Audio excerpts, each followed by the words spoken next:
Good morning all, this is Sagar Jaiprakash, academician and founder at Abhiraksh Anveshan, a social enterprise.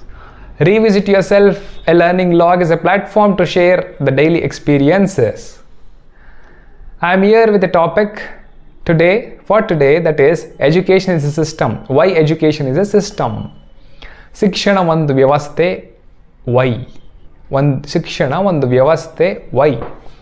We call education as a system because it has a defined purpose. It has a defined objectives. It has to be managed in a way it has to be managed. It is not just a superficial management. A lot of scientific management goes in place to manage the system of education. Hence it is called a system. Various departments function together to move towards a common goal, to make it a system.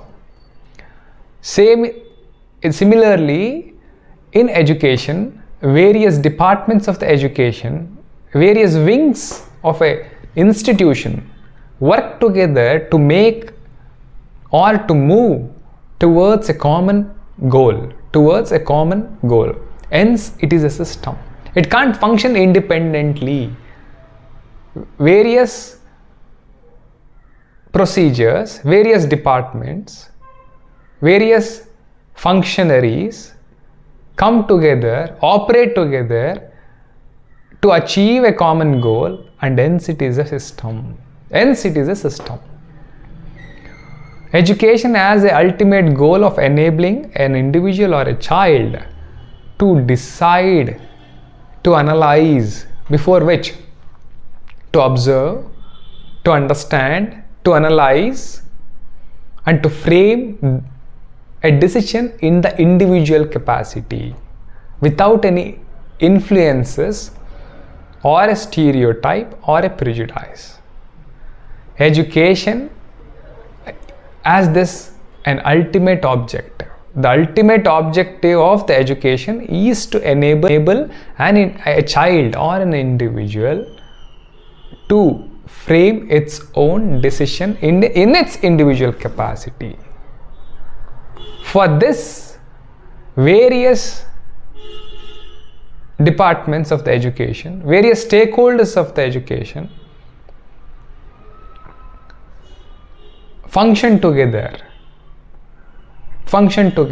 to achieve the ultimate objective, that is to enable the individual to frame their own decision.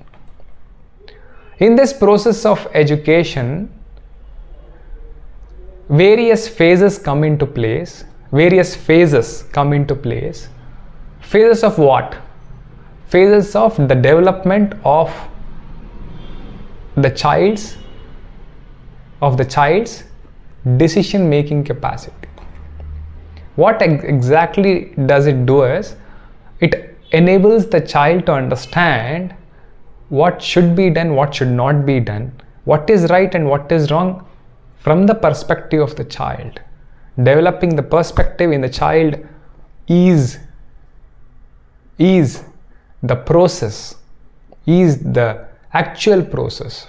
The child has to develop its own perspective based on the method called trial and error. That is also called as experimental learning, experiential learning, whatever you call it as. So to achieve this objective, various stakeholders play a major role, starting from the parents, starting from the teachers, the environment of the school, the responsibilities of various authorities in the school, every individual, every department, every community of a school, of the society builds the objectives of the education system, that is to enable the child to frame its own decision without any influences.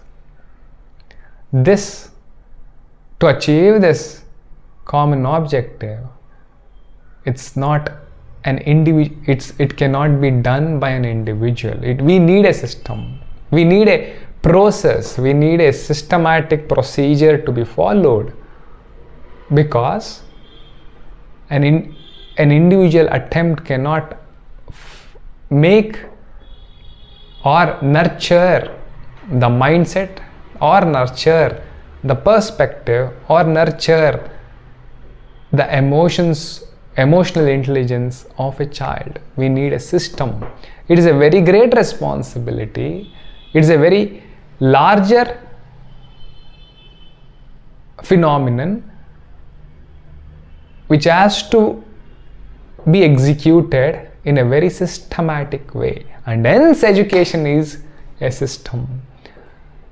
Why I am pressing upon this ultimate the objective of education is because it is very large. It is not just a simple objective what the education system has. It's a very large objective which needs